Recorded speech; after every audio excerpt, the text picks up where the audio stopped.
Hey guys, it's FourEyes or Dave here. Today I'm going to tell you newer players which 3 agents will help you improve fast and have better games early on in Valorant.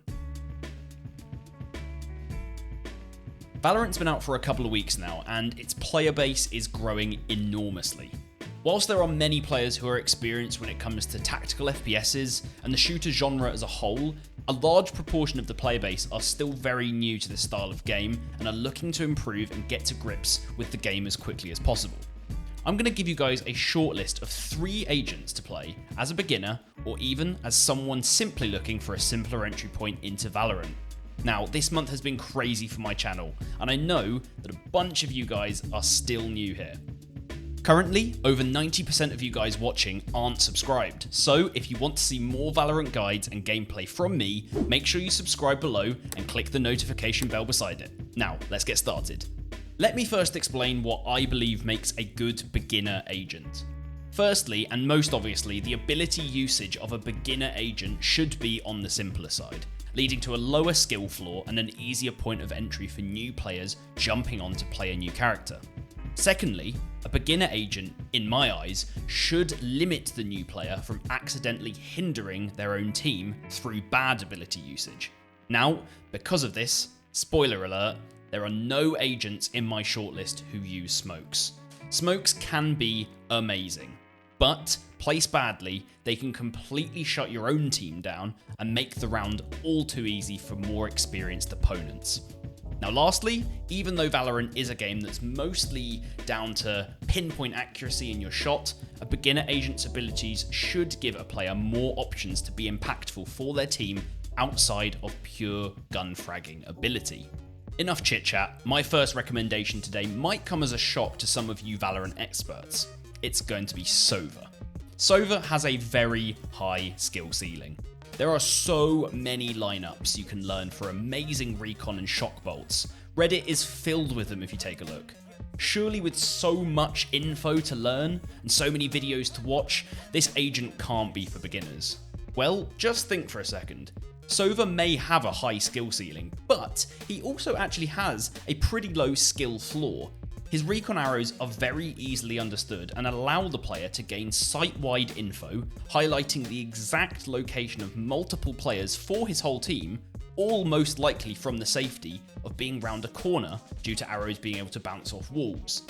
Yes, learning lineups will make him even better for high-level players, but the ability is very basic to use. His owl drone ability allows new players who haven't played and learnt the maps enough yet to peek corners safely first before actually engaging. New players are consistently turned off by the fact that they try to peek corners and they get one-tapped and didn't even really know where from. And the owl drone helps a ton with that. His remaining 2 abilities are also simple enough to use at a basic level.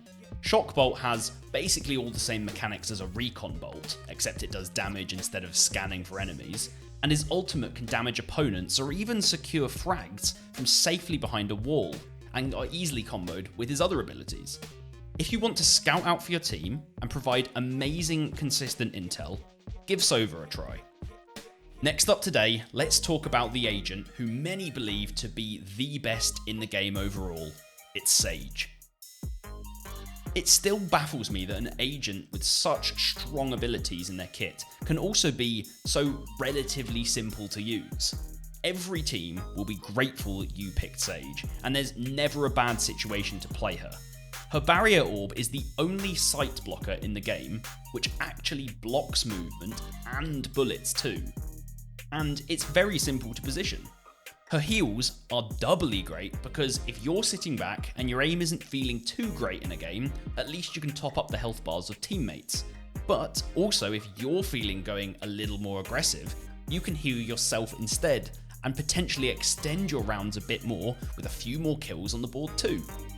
Her ultimate is one of the simplest to use in the game, assuming you don't run off alone or die at the beginning of every round.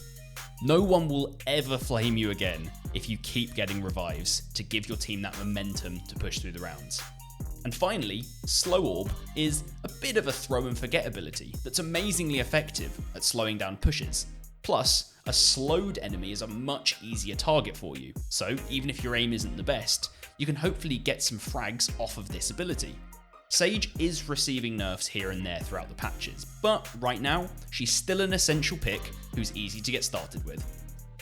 My last recommendation today is for you guys who like a bit of madness, a bit of aggression, and most of all, explosions. Let's talk about Raze. Raze isn't available as soon as you start Valorant, but you can pick her up as one of your free agents after you've leveled up a bit in no time. She has the highest number of damaging abilities in the game. In fact, every single one of her abilities does damage. So, if you're still struggling with your aim, you have a grenade, a satchel charge, an explosive robot on wheels, or a gigantic rocket launcher to choose from. Now, I will quickly interject with a key point that you shouldn't rely on these abilities alone to be the way that you're getting your kills. But what they will do is soften up enemies, turning the tables and giving you far better chances of winning one-on-one gunfights when you match up with enemies. Another point is that players love to group up as attackers in low-level beginner games. Raze gives these players a big fat nope, as all of her abilities become even better against groups due to their wide splash damage. This is especially true for her ultimate, Showstopper, which can in many situations completely obliterate a grouped enemy team with ease. Her other damaging abilities each have other uses tied onto them as a nice bonus. So with her Boombot, you can scout out for you and your team around corners, whilst the Blast Pack gives you the added mobility that many other agents lack, so you can reach otherwise unreachable locations and new angles to aim from. Similar to Sova and Sage, Raze has a low skill floor in comparison to other agents in Valorant, so I'd highly recommend her as being one of the first 2 agents that you unlock in the game. And there you go, guys. Sage, Sova, and Raze are all very different agents, so hopefully whatever kind of player you are, one of these picks will help you find your footing in Valorant. I will also add a point here, that you should honestly attempt to try out every agent in the game at some point, so that you can learn their abilities a bit and see their strengths and weaknesses firsthand. But, most importantly, you need to find who you have most fun with. Since there's no ranked mode in the game just yet, don't just play agents because you apparently know that they're OP. Play to have fun, so that you want to come back for more and keep playing this amazing game. I hope this video has been informative for you. If so, please leave a like and a comment below, and subscribe for more awesome videos coming very soon. It's been FourEyes or Dave here, and thanks for watching.